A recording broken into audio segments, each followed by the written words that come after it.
What is going on, everybody? And as you can see right here, we got a brand new addition to the team. We got an 86 overall elite Patrick Peterson. I've been telling you guys that I've been wanting to upgrade my cornerback position, and in the last couple of videos I have done just that.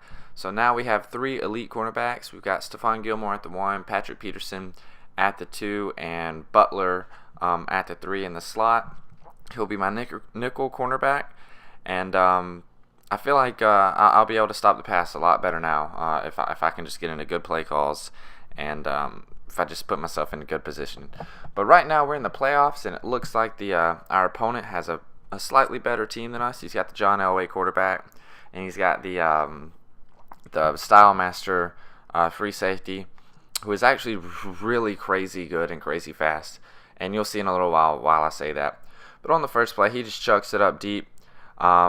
No success right there, so come back 2nd and 10, and he's going to go right back to it, do a lot of the same thing, and I believe that's Patrick Peterson was right there for the second time in a row. So immediately, in the first two plays of him being on the team, he definitely gets involved, and those two plays right there, that's what I've been looking for in a cornerback, and my other cornerbacks hadn't been able to do that.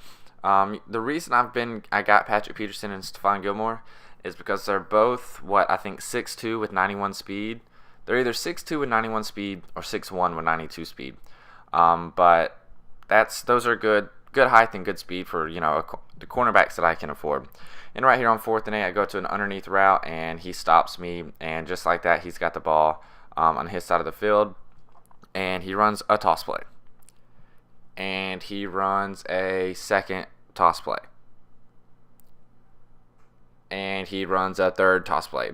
This guy abused the toss play. He has the gold Joe McKinnon or whoever.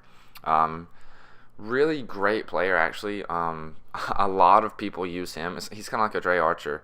A ton of people use him, especially once you get a little higher up in the Madden ranks. I'm not anywhere near the top, but he's definitely a good cheap running back that plays significantly better than he actually is. He's got, I don't know, his carrying is like 94. I want to say his speed is like 96 or 95. He's got great agility, a great juke move. He's definitely one of the better running backs, in my opinion. He's not as fast as Ray Archer, but I want to say all of his other stats are better or just as good.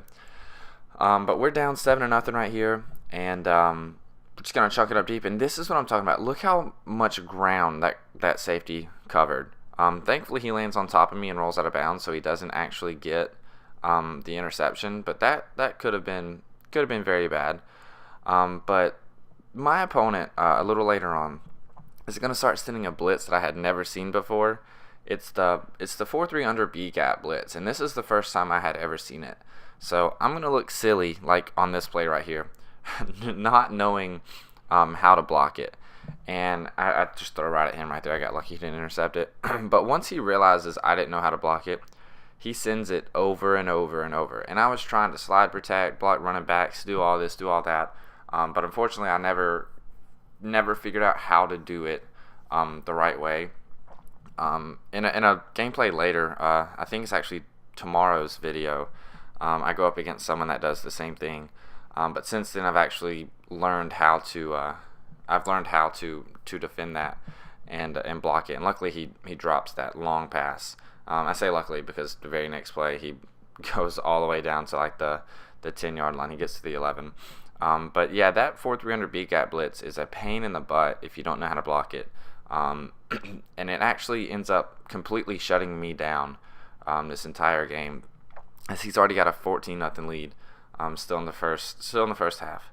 And the thing to me that blitz does is it scares me, and it makes me make bad decisions. And like even on the plays he doesn't run the blitz, I'm still afraid he's going to, and I make bad reads and I throw it into coverage, and it ends up burning me a couple of times. But just look how fast that blitz comes clean. I have no idea how to stop it. Even on the run play right there, he came screaming in, and if I had ran it his way, I feel like he would have blown that toss play up in the backfield, and that would have just been very unfortunate.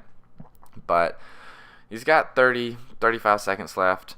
With 8 seconds left, I'm in a cover 4, and he runs a vertical, and it gets behind everyone. and he celebrates, and rightfully so, because he is stomping me a new one right now. 21-0 into the half, and this is definitely not how I wanted to start out my playoffs.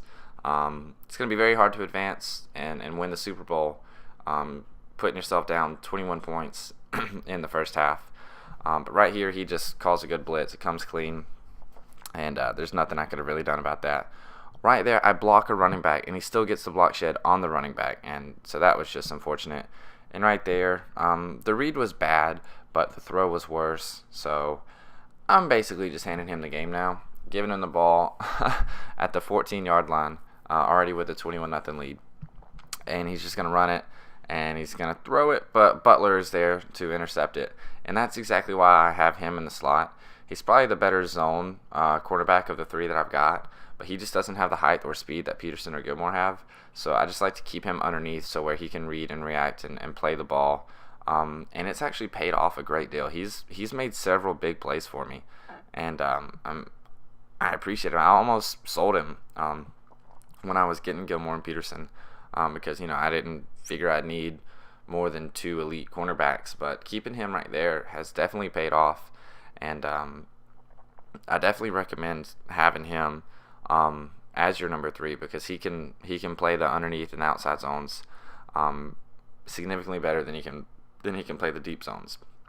But right there, we're already in the fourth quarter, and he's just going to hit me with some corner routes because he has an underneath flat route and a corner route, and the flat route is sucking up my my cornerback every time. And there were adjustments to be made, but I was already frustrated at this point, and I wasn't making the proper adjustments.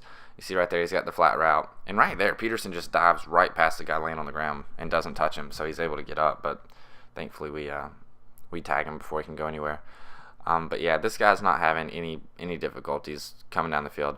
Right there, I get hit with a defensive pass interference some way, somehow. The ball was 10 yards behind him. He just tried to turn around, and as he did that, he ran into me, and that gave me the pass interference.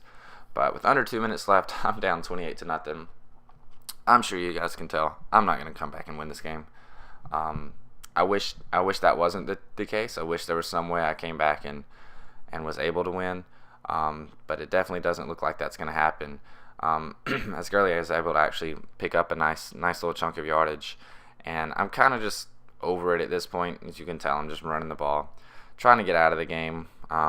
He's just going to blitz me right there and throw the toss to Shane Vereen, and he's able to actually break a couple of tackles, and he actually goes 56 yards for the touchdown.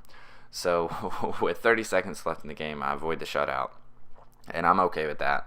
I mean, I'm not going to not score, but I had already kind of taken into account that I was going to get beat 28-0, and it was just going to not be fun. But the scoring isn't over, you guys. I'm going to be honest with you. With 30 seconds left and a 21-point lead, he's still going to come out and start throwing the ball up deep. And Clinton Dix almost comes down with an interception right there, but unfortunately he's not able to.